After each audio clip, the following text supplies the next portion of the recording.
kale ku taalay Jurayj aan ku tilmaamo nabigu calayhi salaatu wasalaam markuu sheegay saddexdii ilmood ee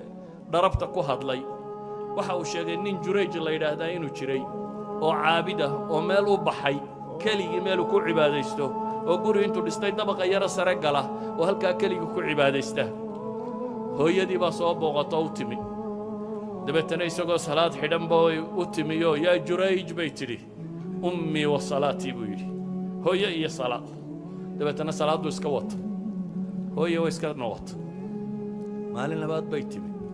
sidii si lag buu ugu yeedhay haddana ninkani waa nin cibaado u go'ay hooyo iyo salaad buu yidhi dabeetana salaadii buu iska wata mar saddexaad bay u timi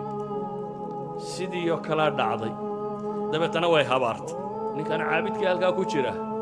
ilaahu isaga iyo dumarka xunxun istus bay tiri waxay ku habaartay isaga iyo muumisaadka dumarka xunxuni inay sarkaan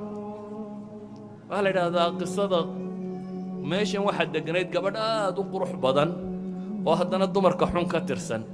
dabeetana iyadoo Jurayj la ammaanayo cibaadadiisa laga warramayo ay maqashay waxay tidhi kaa sheegaysaan bal aniga igu dhiga waxaan ku sameeyo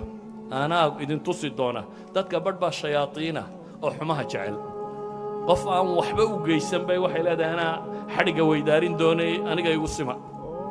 way soo baxday Jurayj way isu bandhigtay laakiin ninkani cibaado u go'ay qowsaar ama dhoobisa u taqaanin mid xoolo raaco meesha jooga ayay gabadhii isu dhigtay ilmay dhasha yaa dhalay baa la yidhi ilmahana waxay tidhi Jurayj baa dhalay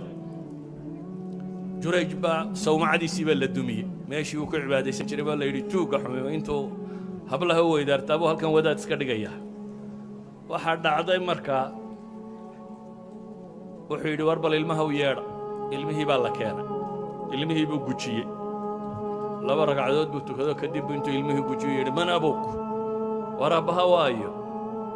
ilmihii yaraa baa ilaahay ka hadiyey wuxuu yidhi waa qowsaarka gela adhiga raaca